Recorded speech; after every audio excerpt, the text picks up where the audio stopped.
Hello guys, हर हर महादेव। मैं उम्मीद करती हूँ आप सभी बहुत अच्छे होंगे। महादेव की कृपा आप सभी पर बनी रहे। तो एक बार फिर आप सभी का स्वागत है मेरे चैनल पर। जैसा कि आपने मेरी और सब वीडियो में देखा ही होगा और आपको पता चल गया होगा कि मेरा भाई इस वक्त कांवड़ लेने गया और फाइनली भाई आज कांवड़ लेके आ गया है। मैं आज आपको सारी जानकारी दूंगी कि कैसे भाई कांवड़ लेने गया, रास्ते में किन किन मुसीबतों का सामना करना पड़ा भाई को, कैसी रही कांवड़ यात्रा और हमने कैसे अपने भाई का स्वागत किया, और सबसे जरूरी इस सब में ग्रेनी का क्या रिएक्शन रहा वो भी दिखाएंगे। चलिए तो शुरू करते हैं। शिवरात्रि से एक रात पहले जब भाई घर के पास वाले मंदिर में आ गया था तो भाई ने बोला कि मुझे ग्रेनी से मिलना है, क्योंकि पूरे रास्ते अगर भाई ने सबसे ज्यादा किसी को मिस किया तो वो सबसे ज्यादा ग्रेनी को ही मिस किया था। हम लोग जब ग्रेनी को लेकर के गए, ये भी बहुत ज्यादा खुश हो गई थी। ग्रेनी भाई को देखकर इतना ज्यादा खुश हो गई थी कि उसे होश ही नहीं था कि वो क्या कर रही है। और आप लोग देख ही सकते हैं वीडियो में, भाई ने सबके पैर छू के आशीर्वाद लिया और ग्रेनी तो बहुत ज्यादा ही खुश थी और हम सभी बहुत खुश थे। भाई को देखकर बहुत ज्यादा खुशी हो रही थी और हम लोग बहुत ज्यादा इमोशनल भी हो गए थे, क्योंकि भाई के पैर में बहुत ज्यादा चोट लगी हुई थी, बहुत छाले निकल गए थे भाई के पैर में, इसकी वजह से भाई को बहुत दिक्कत हो रही थी। पर हम खुश थे कि फाइनली भाई की कांवड़ यात्रा पूरी हो गई है। भाई से मिलने हम सब तो गए ही थे और भाई के बहुत सारे फ्रेंड भी भाई से मिलने आए थे। तो ये है वो मंदिर जहाँ पर भाई रुका हुआ है और यहाँ पर अच्छा शिविर लगा हुआ था, काफी खाने पीने की भी सारी व्यवस्था थी यहाँ पर,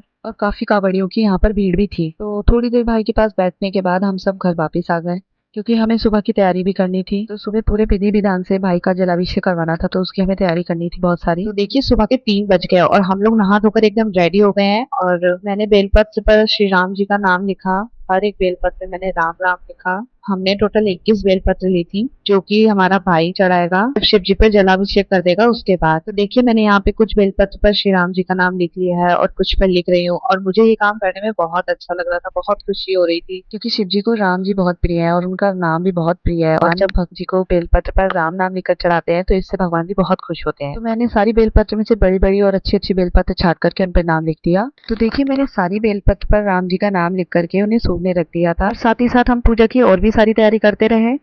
हमने पूजा का सारा सामान ले लिया था, क्योंकि हम रात से ही अपने पूजा की तैयारी करने लग गए थे। काफी तैयारी हमने रात को ही कर दी थी, क्योंकि हमें डर था कि कहीं हम सुबह कुछ भूल ना जाएं। अगर आप भी ऐसा करते हैं तो कमेंट में जरूर बताइएगा। और हम लोग निकलिए फिर मंदिर की ओर, और देखिए कितना अंधेरा है यहाँ पर। इस टाइम कोई नहीं उठा था, बस हम लोग ही जा रहे थे। मंदिर में थोड़ी चहल पहल होने लगी थी। जब हम मंदिर पहुंचे तो इतनी ज्यादा भीड़ नहीं थी। इतने में हमारा भाई भी कांवड़ लेकर अपनी आ गया, क्योंकि शिविर मंदिर के थोड़ा सा दूर था। जितने में भाई आ रहा था उतने में भीड़ बढ़ती जा रही थी। और जैसे ही कांवड़ मंदिर के पास पहुंची, वैसे ही कांवड़ को खोलना शुरू कर दिया पापा ने, बड़े वाले भैया ने, और सबने मिलकर कांवड़ को जल्दी जल्दी खोला। इतने में मंदिर में भी थोड़ी थोड़ी भीड़ बढ़ने लगी थी। और ये देखिए कितने सुंदर महादेव है। कांवड़ खोलने में थोड़ा टाइम लग रहा था और फाइनली कल से खुल गए। उसके बाद हमने जलाभिषेक किया भगवान का, और आप भगवान जी के दर्शन कर सकते हैं। भीड़ की वजह से हम वीडियो शूट नहीं कर पाए, पर आप भगवान के दर्शन कर लीजिए। और जब हम लोग घर पे पहुंचे तो पापा मम्मी और भाई अपने हाथों में कलश लेके आए, और ग्रेनी देखिए कितनी खुश है, मतलब सबको आता देख, और इतने दिनों बाद ग्रेनी को अपना भैया मिला दोबारा से, तो ग्रेनी बहुत ज्यादा खुश थी, बहुत बहुत ज्यादा। मम्मी अपने सिर के ऊपर कलश रख के ला रही थी। ग्रेनी की खुशी का तो कोई ठिकाना ही नहीं था, और कैसे देखिए भैया के ऊपर चढ़ चढ़ के भैया को चाट रही थी, सूंघ रही थी। ग्रेनी अपने तरीके से पूछ रही है कि भैया इतने दिनों से कहाँ थे तुम। कल से वगैरह सब कुछ सूंघ रही थी, सब कुछ एकदम अच्छे से जांच पड़ताल कर रही थी। और देखिए ऐसा लग रहा है जैसे ग्रेनी ही स्वागत के लिए खड़ी हो। इतने में मैंने भी पूजा की थाली, माला, फूल सब कुछ रेडी करके रख लिया था। फिर उसके बाद में भाई का स्वागत किया, कलश को माला चढ़ाई, कलश की पूजा करी, और फिर भाई की टीका लगाया, भाई की भी पूजा करी, और भाई का बहुत अच्छे से स्वागत किया घर में भगवान जी के जयकारे बोलते हुए। मैंने और मम्मी हम दोनों ने मिलके बहुत अच्छे से स्वागत किया। भोलेनाथ के जयकारे बोलते हुए हम लोगों ने घर में प्रवेश किया। और ग्रेनी देखिए कितना खुश हो रही है अभी भी। है जब कोई भी व्यक्ति कांवड़ उठाता है तो उस वक्त वो भोले बाबा का ही स्वरूप होता है, इसीलिए कांवड़ियों को भोला कहा जाता है। और हमने वही समझ के बस अपने भाई का और कलश का स्वागत किया, जैसे मानो ऐसा लग रहा था खुद महादेव हमारे घर आ गए हैं। महादेव से बस यही विनती है कि महादेव अपनी कृपा हम पर और आप सभी पर बनाए रखें। उसके बाद हमने कलश को अपने मंदिर में रखवाया। भाई ने मंदिर में भगवान जी को प्रणाम किया।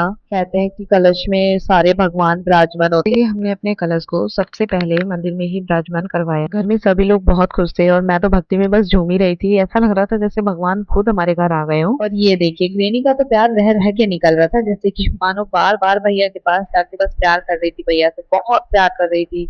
इतने दिनों बाद उसको उसका भैया मिला था, बहुत मिस किया था इसने भैया को। और अब जब भैया आ गया है तो ग्रेनी बहुत खुश है, बहुत ज्यादा खुश है। ग्रेनी की खुशी आप उसके चेहरे पर देख ही सकते हैं। ग्रेनी सिर्फ हमारे लिए एक डॉग नहीं है, वो हमारे घर का सदस्य है, एक बच्चा है। नहीं, ग्रेनी बोल नहीं सकती पर हम उसकी सारी बातें समझते हैं और वो भी हमारी सारी बातें बहुत अच्छे से समझती है। इतने दिन जब भाई घर पे नहीं था तो डेली ग्रेनी भाई को बहुत मिस करती थी और भाई भी बहुत मिस करता था ग्रेनी। जब भी भाई से कॉल पर बात होती थी, वीडियो कॉल पर बात होती थी, तो बस भाई एक ही चीज पूछता था कि ग्रेनी कहाँ है, ग्रेनी कहाँ है। और जो कांवड़ यात्रा का जल लेके आया था भाई, वो सबसे पहले भाई ने ग्रेनी के ऊपर छिड़का। उस जल से भाई ने सबसे पहले ग्रेनी को स्नान कराया।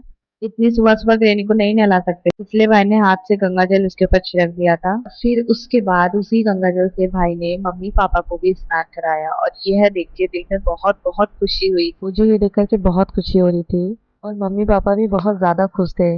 और फिर दोनों भाइयों ने मम्मी पापा को स्नान कराया गंगा जल से। स्नान कराने के बाद मम्मी पापा के पैर भी धुलवाए और पैरों को, मम्मी पापा के पैरों को छुआ उन्होंने। और भाई बस यही कह रहे थे कि हमारी कांवड़ यात्रा अब जाकर के पूरी तरह से सफल हुई है, क्योंकि माँ बाप भी भगवान का ही रूप होते हैं और वो कहते हैं ना, माँ बाप के चरणों में ही स्वर्ग होता है। और जैसा कि आप लोग देख ही रहे हैं कि हमारी ग्रेनी भी वहीं पर है। मेरा मानना है कि जो लोग कांवड़ यात्रा नहीं ला सकते, पूरे मन और श्रद्धा भाव से एक लोटा जल ही महादेव को चढ़ा दें, उसी में महादेव बहुत खुश हो जाते हैं। फिर भाई ने फिर से एक बार ग्रेनी के ऊपर जल से छींटे दिए और ग्रेनी को फिर से थोड़ा सा नहला दिया और मम्मी पापा ने भी दोनों भाइयों को आशीर्वाद दिया। हमने भोले खिलाने की तैयारी की। इस तरह से नवरात्रों में कंजका खिलाई जाती है, उसी तरह सावन में भी जब कांवड़ लेके घर आते हैं तो कहते हैं कि उसके बाद में भोले खिलाए जाते हैं। तो यहाँ हमारी गरम गरम पूड़ियाँ निकल रही हैं और खीर भी ऑलमोस्ट बनी गई है, यानी कि इसमें लड़कों को हम कंजका की तरह भोग खिलाते हैं। इसमें नमक का कुछ भी नहीं खिलाया जाता है, इसमें बस खीर पूरी मतलब मीठा ही खिला सकते हैं। और बच्चे बहुत ज्यादा खुश थे कि कंजका में हमेशा लड़कियां ही आती हैं और आज तो हमारी कंजका हो रही है। उसके बाद हम सब ने और भाई ने भोलो के पैर छू के आशीर्वाद लिया। अच्छे से भोलो को खिलाने के बाद उन्हें विदा करा।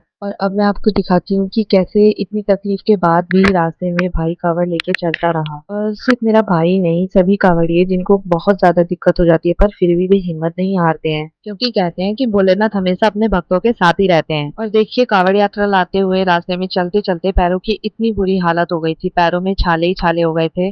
तो कैसी लगी आपको हमारी वीडियो, कमेंट्स करके जरूर बताइएगा और कमेंट में हर हर महादेव जरूर लिखिएगा।